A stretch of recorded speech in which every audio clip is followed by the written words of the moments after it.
আসসালামু আলাইকুম। চলে এলাম ছাদ বাগানে, বিকেল বানাই ছাদ বাগান। আজকে পুঁইয়ের শাক রান্না হবে। আমি এই জন্য পুঁই উঠাচ্ছি। পুঁইয়ের পাতাগুলো দেখছেন মাশাআল্লাহ কি বড় বড়।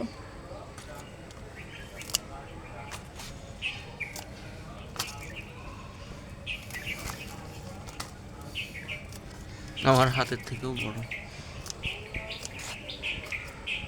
এই দেখুন পেঁয়াজ, এইগুলো কিন্তু আমি লাগাই নাই। গতবার যে পেঁয়াজ লাগাইছিলাম সেখান থেকে মাটি দেওয়া হয়েছিল, একাই এই পেঁয়াজগুলো বের হয়েছে। এই যে দেখেন,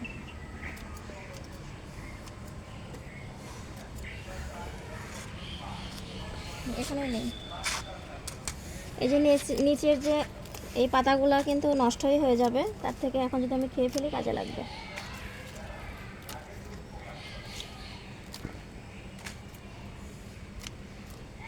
আর এই যে দেখেন পাকা পাতাগুলো কেটে ফেললাম। খুব বেশি একটা লাগবে না। আমার ছেলের এই পুঁইয়ের শাক বেশি ভালো লাগে তরকারির থেকে, তার জন্যই এই শাক ভাজতে হয়।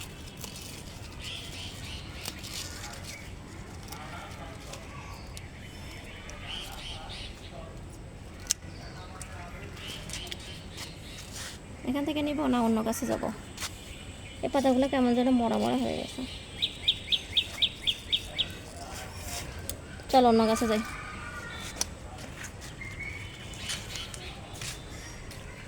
পানি দেওয়া লাগতো মনে হচ্ছে, কালকে এসে লতা উঠাবো।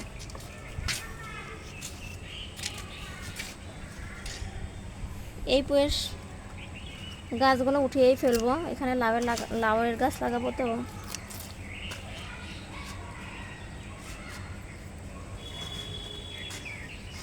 ডগাই কেটে নিলাম। এই ডগাও কিন্তু ছোট ছোট করে কেটে শাকের মধ্যে দিলে ভাজি হয়ে যায়, আর খুব মজা লাগে খেতে।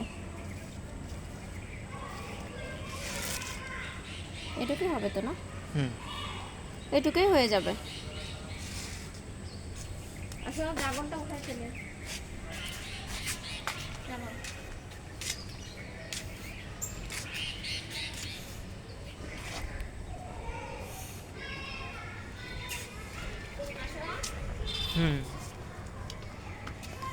ড্রাগন খাওয়া আসবে প্রবলেম জানি না।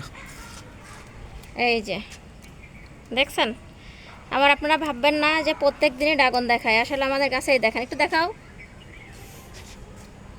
এবার এবার উঠানো দেখাও এটা। এই যে দেখেন, বিসমিল্লাহির রহমানির রহিম। দেখছেন, এটাতে কিন্তু কেচি লাগে না। এই দেখো, দেখছো আজকে না কাটলে এরা কিছুই খেতে পারতা না। এই যে ইয়ে ঢুকে গেছে, পোকা। আজকে খাওয়া যাবে। তো আজকে এই পর্যন্তই। ভালো থাকবেন সবাই। এই দেখেন আমার আলুর গাছ দেখছেন, এই যে এটা কিন্তু মিষ্টি আলু হবে। এখানে যেদিন উঠাবো সেদিন তো আপনাদের সঙ্গে নিয়েই উঠাবো।